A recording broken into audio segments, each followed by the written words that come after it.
Welcome back to the channel. I just want to get this off my chest. I don't want this to turn into a massive rant. I'm just sick and tired of this puppet show that we've got of a government. We've got a Prime Minister that is not interested in being a Prime Minister and just wants to be flying around in planes and having parties.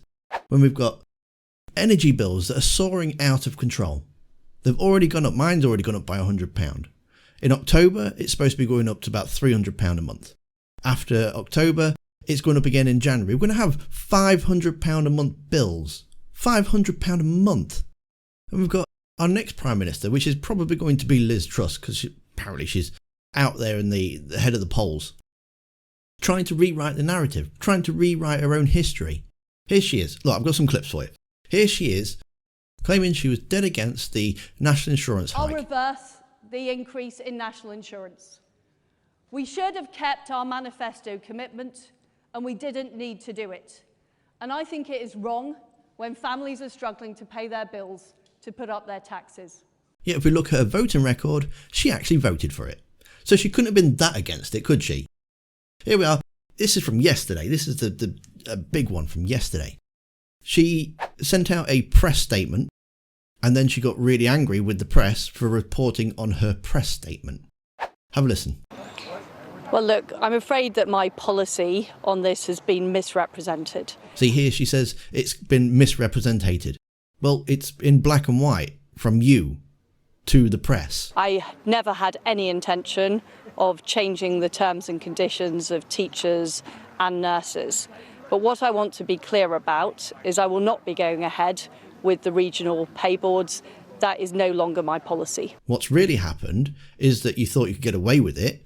You've seen the backlash from it, and you've done a massive U-turn straight away. This is how the next government's going to be run.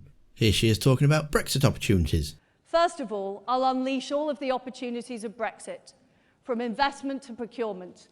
I will get all of those EU laws off our statute books by the end of 2023, and I will replace them, making us more dynamic, more competitive, and more ready to attract investment. Yet she was a Remainer. Here she is, she's talking about crushing the Liberal Democrats. Now I remember, back in 2015, swathes of the Southwest were under the control of a dark force. The Liberal Democrats. Is we rooted those Liberal Democrats out of the Southwest.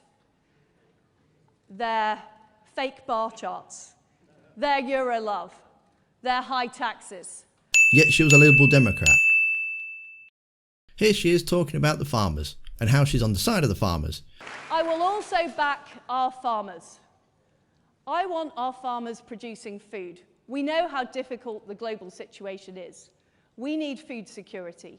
Farmers should be getting on with farming, not having to fill in forms, not having to comply with all kinds of rules and regulations.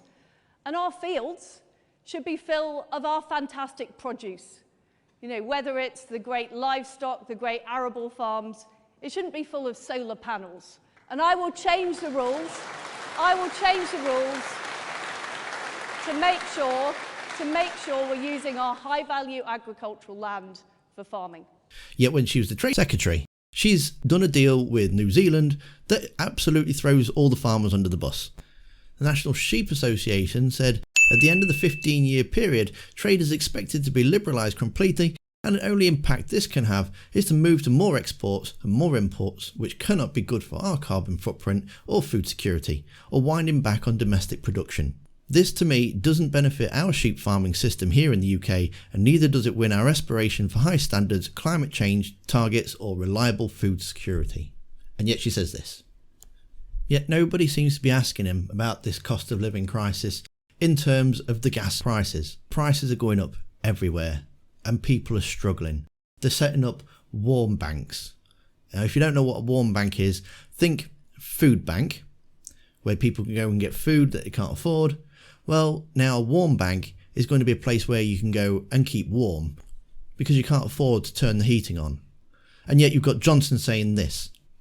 We had the fastest economic growth in the G7. We're now able to help families up and down the country. If we'd listened to him, it wouldn't have been possible. It's just nonsense. It's all nonsense. Fair dues, the interviewer here did ask about the movement to not pay on the 1st of October. But yet she gave like a non-answer. It was very wishy-washy. But that's the problem with Liz Truss. She doesn't actually stand for anything. She doesn't have any beliefs of her own. She just flip-flops from one to the other based on whatever thinks she's going to get her promoted. And once she gets this top job, if everyone does actually pledge, if she gets 1 million pledges not to pay on the 1st of October, then maybe she'll actually have to do something. Anyway, I feel much better for getting that off my chest. To finish up, let's this question I really like this question. In the comments, answer this question here. What's the one public perception about you that is most wrong? And then listen to the answer. They're all true. And now go watch Nadine Dorries make a complete fool of herself on camera by clicking on this video here. Thank you for watching, and I'll see you next time.